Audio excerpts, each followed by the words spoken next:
Hi, Clement. So good to have you with us again. You joined us last night for the youth message, and now you're back again tonight, Sunday night. Thanks for joining us from our Hi, town in Jason. PNG. Yeah. Now, you were telling us last night that you enjoy fishing, and Alatau is a pretty good place to catch fish, right?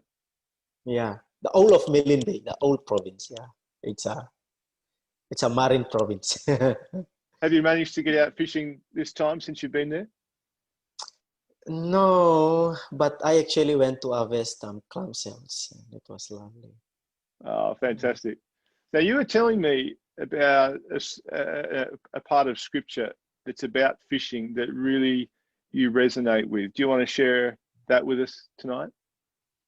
Yeah, yeah, it's lovely. Like, yeah, thanks, Jason, for reminding me firstly for that part that I love fishing and going out fishing and everything to do with the ocean. So, yeah, I was reflecting in the beginning of the year on Luke chapter 5, where Jesus called the first disciples. So, it is really amazing. Like, um, I wish we have like a longer time that I would read the whole chapter to us, but like you just see how Jesus went and asked if he could use a boat and went into a boat that was not his, but he borrowed and asked the owners if they could, yeah, um, release it a bit further, and so he could sit and speak. He addressed the people, yeah, and it's just so amazing that um, like after he was speaking, he asked if they could launch a bit further and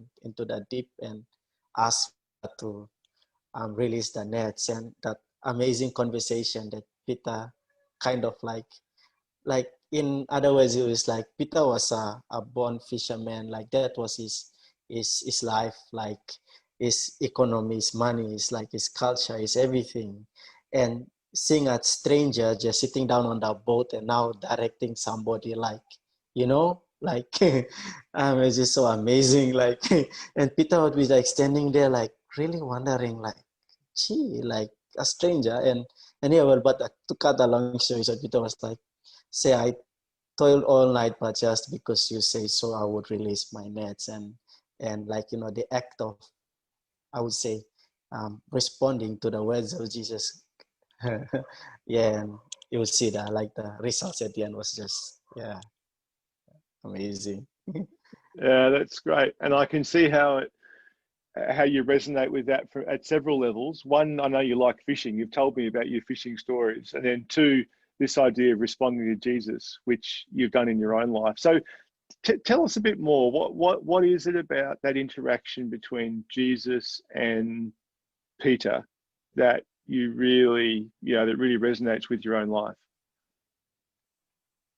Yeah, just like I would say because like I just really love like going out on outreaches and mission trips and so like when I look at Luke chapter 5, I always kind of like put my missional lenses on, and so like to see this, like I felt also that it was one of the most greatest missionary texts ever.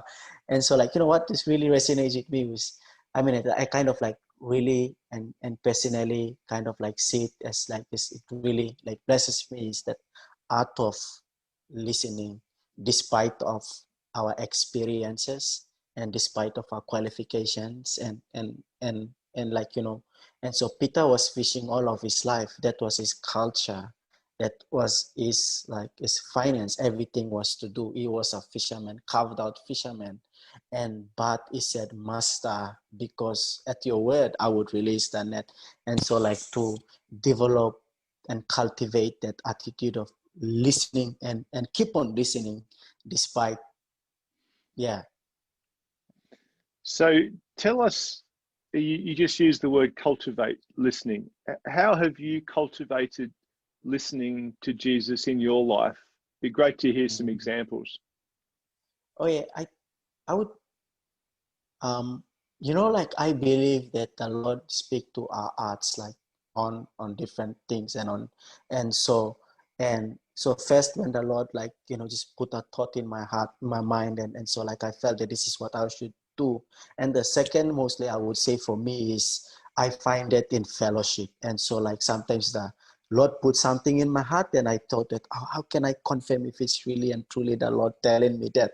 And then I would just end up in a fellowship and someone, an elder brother in Christ would say, hey, why don't you try that? I was like, that's it, that's the confirmation.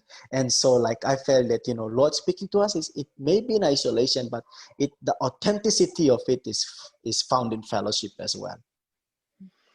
That's great. So to go back to the text, as Peter was listening to Jesus, what happens next? How do you relate that to your experience?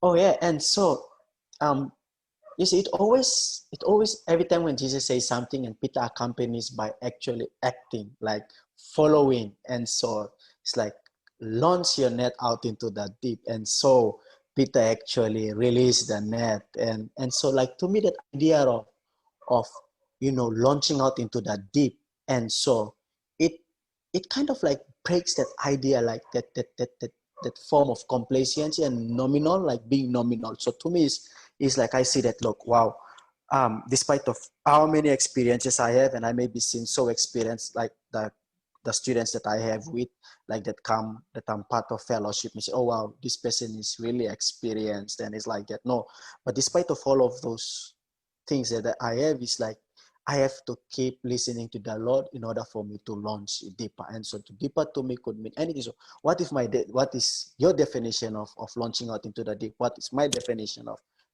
launching out into the deep? Yeah, I would say. So tell us a bit more. What has it meant for you to launch out into the deep? Yeah. And so Jason, you will know that. So like, I love campus, and like I love young people, like working with them, listening to them, maybe partly because of my own experience as well, like, and founding the Lord. And so like I felt a bit of connection into going back into campuses. And so like, so previously I'll go into the campus, I'll just walk in and get a few student leaders, especially the Christian student leaders on campus, and just chatting and listening to them, and asking them what's happening in ministry, how are they coping up with the academic work and ministry and all of those things. And it's like, most times it was just dry, like walking and just sitting down and talking. And so then I said, like, in the beginning of the day, I said, wow, how could I launch deeper with that? So what I did? I started getting them out for coffee, like to some of the best coffee places in Port Moresby. So that is launching like into the deep for me, like, and listening. And this is like, so just amazing. The conversations rose into a whole new level. There's more deeper trust. Like finally felt that it's not just only that person is talking and checking on us, that act of taking us out and taking us out for a coffee shows that is deeply care for our life as well as for what God is doing on campus. Yeah. That's wonderful. So that you're explaining a way of mentoring these younger believers or younger students. That's really wonderful. Now, one part of your story we haven't explored yet is how you got involved in Bible translation ministry. That sounds like launching into the deep too. Tell us a bit about that. Yeah. And that's really, that's amazing. Like, so when we would travel on our outreaches, and it's like mostly to the remotest part of a nation, and the only form of communication is through the local language. And we have this like really great messages, like this, like such messages, but it's so all in English. And like it's like, Lord, how do I communicate that into the like the language that they best understand, like it speaks into their heart. And so like I was just saying in English, and it's like so dry. And the amazing thing was that the second trip we went with the students who actually belong to that, they are from traditionally from that place, and so they could speak their language well. And so like we got them to interpret, and it like suddenly, like you could see in the church, their faces come alive, like they're smiling because now they hear that. So I was like, wow, that is the importance of translation. Like I would love to be part of that.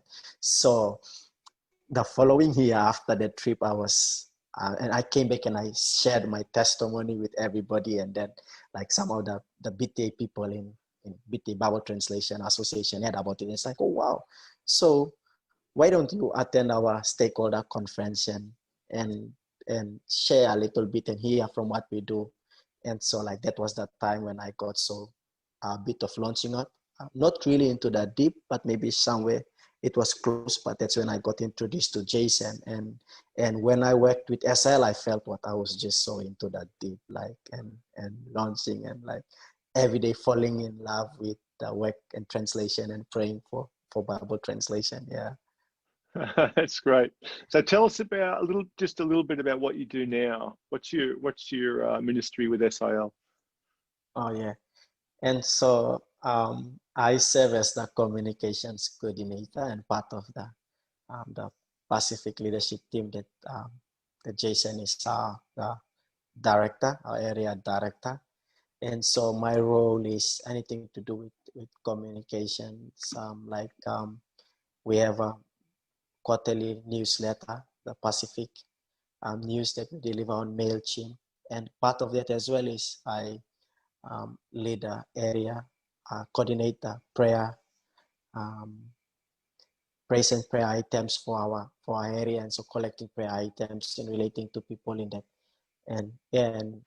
and also leading a communications community, as it's a community where all the communications coordinators of each units across Pacific gather together for sharing, for fellowship, for encouragement, and also sharing about initiatives that we can share across the region. Well, yeah, I might be a bit biased because I work with you all the time, but we really appreciate what you do and you do it with a passion. So thank you, Clement.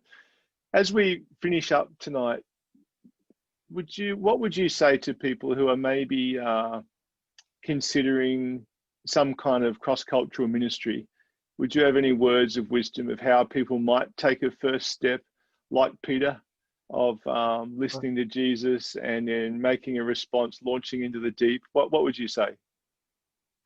Um, I would say, start from the place of nothing. Um, I, when I say that, I mean like, so for me, for my case, when I went out, I removed the tag as a university student, because sometimes when people in the rural community hear that, oh, is a university student, like somehow they relate, and that it's artificial. I would say I want that authentic, genuine, uh, real connection, and so not to be seen as somebody who is from, or that also in some cases starting from the place of nothing would also put aside our experience, even though they are good, but yeah, and just listen to what the Lord says first and how we can be able to connect to our people. Yeah. Thanks so much, Clement, for joining us for our Missions Weekend at Mueller. We appreciate it. Yeah. Thank you.